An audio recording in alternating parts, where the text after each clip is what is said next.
Hello students, हम लोग जो है हिस्ट्री का फर्स्ट चैप्टर जो द फ्रेंच रेवोल्यूशन है वो कर रहे हैं। आज हम पढ़ेंगे पेज नंबर 4 पे first module the French society during the late 18th century. तो इंट्रोडक्शन मैं आपको पिछले वीडियो के अंदर दे चुकी हूँ। तो अब इसके अंदर हम पढ़ेंगे इस मॉड्यूल में कि ये जो फ्रेंच सोसाइटी कैसी थी लेट 18th सेंचुरी के अंदर, कैसा राजा था, क्या क्या प्रॉब्लम जो थी लोगों को फेस करनी पड़ी, सोसाइटी कैसे बनी हुई थी, स्ट्रक्चर क्या था सोसाइटी का। तो सारी डिटेल जो है हम पढ़ेंगे इस टॉपिक के अंदर। तो अब सबसे पहले जो है हम पढ़ रहे हैं जो राजा बना था, कब बना था और कौन बना था। In 1774 Louis 16 of the Bourbon family of the king ascended the throne of France. अब जो सबसे बर्बन फैमिली का जो लुई 16 था वो राजा बना 1774 में फ्रांस का। और कितने ईयर्स का था वो? 20 ईयर्स का था। और उसकी शादी किससे हुई? Married to the Austrian princess Marie Antoinette जो थी उसके साथ उसकी शादी हुई थी। जब वो उसका मतलब कि राजा बनाया गया, उसको असेशन उसका किया गया, जब वो किंग बना तो जो ये नया राजा बना था इसको क्या मिला? एम्प्टी ट्रेजर, जो खजाना था टोटली खाली मिला उसे। तो अब ये क्यों खाली हुआ था, उसका रीज़न क्या बताया इन्होंने। Long years of war had drain the financial resources of France. अब लंबे समय तक जो इन्होंने लड़ाइयाँ लड़ी थी उसकी वजह से जो इनके फाइनेंशियल रिसोर्सेज थे वो ख़त्म हो गए थे। Added to this was the cost of maintaining an extravagant court at the immense palace of Versailles। अब इसके साथ साथ और क्या था, अभी एक तो लड़ाई की वजह से पैसा इनका खर्च हुआ, दूसरा इनका ना बहुत ही बड़ा किला था, पैलेस था पूरा वर्साइल का, बहुत ही बड़ा, जिसकी रख रखाव में इनका काफ़ी पैसा जो था वो खर्च हो जाता था। Under Louis 16 France help the 13 American colonies to gain their independence from the common enemy Britain. अब लुई 16 के समय क्या था कि जो अब ये लड़ाई की जो बात करें कि लड़ाइयाँ इन्होंने काफ़ी लंबी लड़ी, किसके लिए लड़ी, क्यों, वजह क्या था। तो इन्होंने 13 अमेरिकन जो कॉलोनीज थी उनको आज़ादी दिलवाने के लिए, किससे? जो इनका कॉमन एनिमी था ब्रिटेन का, उन 13 अमेरिकन कॉलोनी का साथ दिया था उनको आज़ाद करवाने में। The war added more than a billion livres to a debt that had already risen to more than 2 billion livres। अब जैसे वार करने के लिए इन्होंने कर्जा लिया था जो कि 1 बिलियन लीवर्स का था। लीवर्स क्या है? जैसे हमारी इंडियन करेंसी क्या है? रुपया है। इसी तरह से लीवर्स इनकी करेंसी थी। तो 1 बिलियन लीवर्स का इनका कर्जा था, लेकिन वो बढ़ के क्या होता, डबल हो चुका था, 2 बिलियन लीवर्स हो चुका था। Lenders who gave the state credit now began to charge 10% interest on loans. अब जो ये कर्जा देने वाले थे, अब उन्होंने क्या किया, एक तो कर्जा ऑलरेडी डबल हो चुका था, ऊपर से 10% जो इंटरेस्ट लोन है वो इनसे चार्ज करना शुरू कर दिया। So the French government was obliged to spend an increased percentage of its budget on the interest payment alone। इसलिए उनको बजट का एक काफ़ी हिस्सा बढ़ाना पड़ा, सिर्फ पेमेंट, ये जो इंटरेस्ट पेमेंट जो करनी होती थी उसके लिए ही उनको बजट का काफ़ी हिस्सा बढ़ाना पड़ा। To meet its regular expenses, जो इनके डेली के खर्चे होते थे उसको पूरा करने के लिए, जैसे कि अब एक राजा को क्या करना पड़ता है, मेंटेन करके रखनी पड़ती है आर्मी, जो इसकी कोर्ट है, इसके अलावा जो गवर्नमेंट ऑफिस है, यूनिवर्सिटीज़ है, ठीक है। तो अब इन सब के लिए क्या खर्चा होता था, तो इसके लिए स्टेट ने क्या किया, state was force to increase taxes, tax बढ़ा दिए वहाँ पे, भाई टैक्स ज़्यादा आएगा तो जिससे हमारा खर्चा निकल जाएगा। Yet even this measures would not have sufficient. अब ये जो मेजर्स इन्होंने अपनाए टैक्स बढ़ा के, ये क्या थे, पर्याप्त नहीं थे। इनके लिए टैक्स बढ़ाने के बाद भी इनके लिए काफ़ी नहीं थे। French society in the 18th century was divided into 3 estate. अब यहाँ पे सोसाइटी, अभी तक तो किसकी बात बताई, राजा की बात बताई इन्होंने। क्या था? ट्रेजर खाली था बिल्कुल। क्यों खाली था? अमेरिकन जो 13 कॉलोनीज थी उनको ब्रिटेन से इन्होंने आज़ाद करवाया था, इसलिए इन पर कर्जा चढ़ गया था। और कर्जा निपटाने के लिए क्या किया इन्होंने, टैक्सेस बढ़ा दिए, हालांकि ये भी काफ़ी नहीं थे। अब किसकी बात कर रहे हैं, ये यहाँ पर बात कर रहे हैं सोसाइटी की, ठीक है।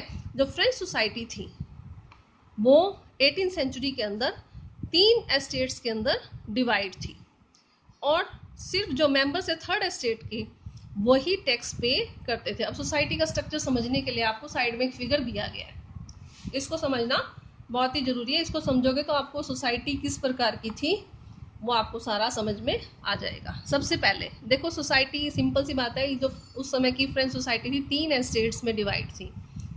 फर्स्ट एस्टेट, सेकंड एस्टेट और थर्ड एस्टेट। ठीक है, तो अब सबसे पहले फर्स्ट एस्टेट की बात करते हैं। फर्स्ट एस्टेट में कौन से लोग आते थे?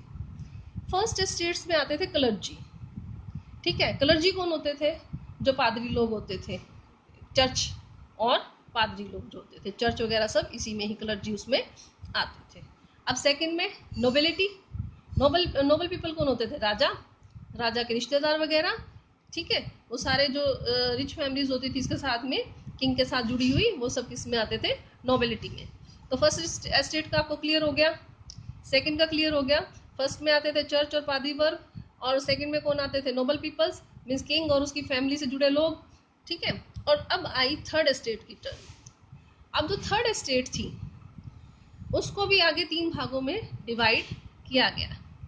अब देखो, एक तो जैसे मिडिल क्लास होती है, मिडिल क्लास में भी एक अपर मिडिल क्लास होता है, एक मीडियम मिडिल क्लास होता है और एक टोटली लोअर मिडिल क्लास होता है। लाइक इसी तरह से इसमें ना डिवाइड किया हुआ है। जैसे अपर में कौन से आ गए?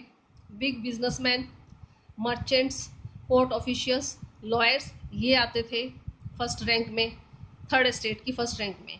और सेकंड में पीजेंट्स और आर्टिसंस वगैरह जो होते थे वो आते थे। और थर्ड में कौन आता है? बिल्कुल ही पुअर लोग होते थे, जो स्मॉल पीजेंट्स होते थे, लैंडलेस लेबर्स होते थे, सर्वेंट्स होते थे, वो थर्ड के अंदर आते थे।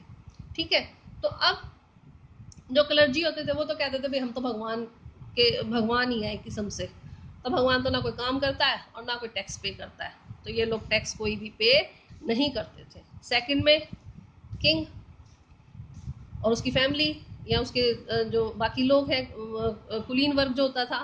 तो अब ये दोनों, इनको प्रिविलेज थे। प्रिविलेज होता है विशेष अधिकार। इनको ये बाय बर्थ अधिकार मिला हुआ था कि ये लोग कोई किसी भी प्रकार का कोई टैक्स जो है वो पे नहीं करते थे। टैक्स का बर्डन किस पे आ चुका था? टोटली थर्ड एस्टेट के ऊपर टैक्स को पे करने का बर्डन आ चुका था। ठीक है, तो अब ये तो आपको समझ में आ गया कि सोसाइटी का स्ट्रक्चर था, ये सोसाइटी इस प्रकार से डिवाइड थी। तो अब हम आगे पढ़ते हैं।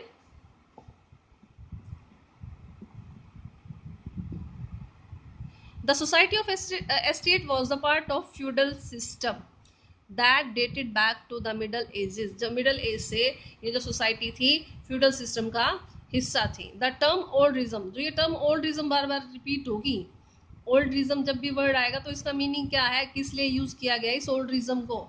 किस सोसाइटी को बताने के लिए? जो फ्रांस के अंदर 1789 से पहले की जो इंस्टीट्यूशन थे या जो सोसाइटी थी उसके लिए ओल्ड्रिज्म की बात करेंगे बार बार इसके अंदर, चैप्टर के अंदर, ये ध्यान रखना बात। ठीक है, अब इसके बाद है figure 2 shows how the system of estate in the French society was organised. अब जो फिगर 2 है वो बताती है किस प्रकार से सोसाइटी जो है ऑर्गेनाइज थी। पीजेंट्स थे, कितने बताए इन्होंने? 90% पॉपुलेशन का पीजेंट्स से। ठीक है, how ever only small number of them own the land they cultivated। कुछ ही लोग ऐसे थे जिनके पास अपनी जमीनें थी पीजेंट्स के अंदर, वो उसको कल्टीवेट करते थे। About 60% of land was owned by nobles, the church and other richer member of third estate. जो 60% टोटल लैंड का 60% था वो किसके कब्जे में था? कौन ओनर था उसका? नोबल्स थे, चर्च थे, और या फिर जो रिच मेंबर्स थे थर्ड एस्टेट के उनके पास थी। The member of the first two estate that is clergy and नोबलिटी।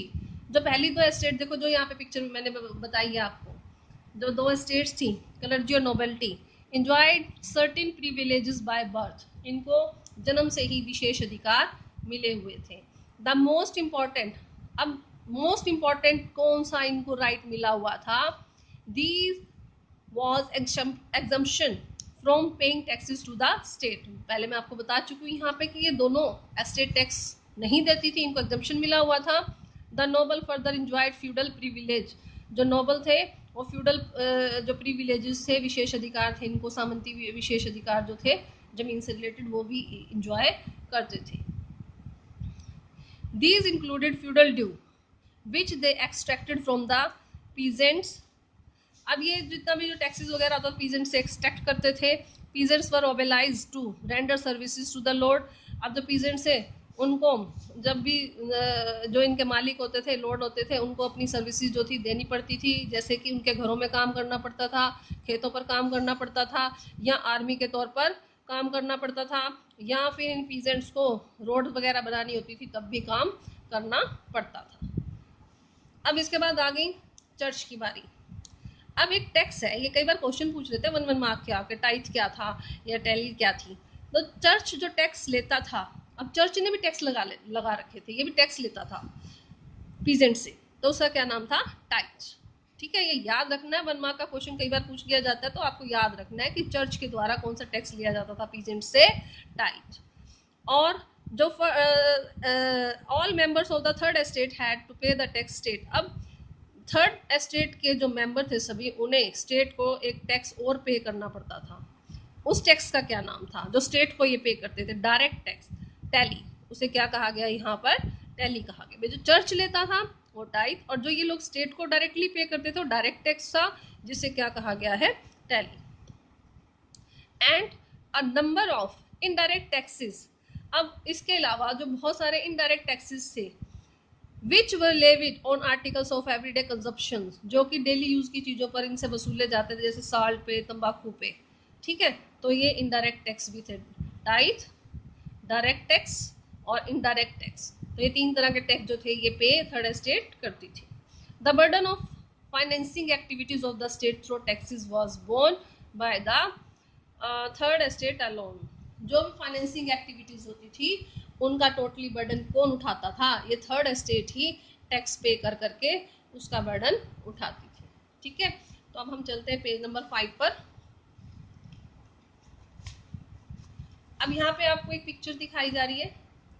Picture में क्या दिखाया गया है? ये लैंडलॉर्ड बैठा है और ये पीजेंट है, जो भी उसका खेत में उगा है वो टैक्स के तौर पर कैश और चीज़ें जो भी हैं वो अपने उसको पे करने के लिए आया हुआ है। ठीक है, तो ये शो किया है किस प्रकार से टैक्स जो है वो पे किया जाता था उस समय। तो अब है next 1.1, the struggle of survive. भाई अब स्ट्रगल कहाँ से इनका शुरू हुआ था? सर्वाइव कहाँ से इन्होंने करना शुरू किया था? सर्वाइव करने के लिए स्ट्रगल कैसे शुरू किया था? अब जो सबसे पहले क्या रीज़न बताया कि जो पॉपुलेशन थी फ्रांस की वो बढ़ चुकी थी, बढ़ रही थी लगातार पॉपुलेशन। 23 मिलियन थी 1715 के अंदर। ठीक है, और 28 मिलियन हो गई 1789 के अंदर। अब सिंपल सी बात है, पॉपुलेशन बढ़ेगी तो क्या होगा? खाने की डिमांड बढ़ेगी ना, तो वही बात यहाँ पे हुई।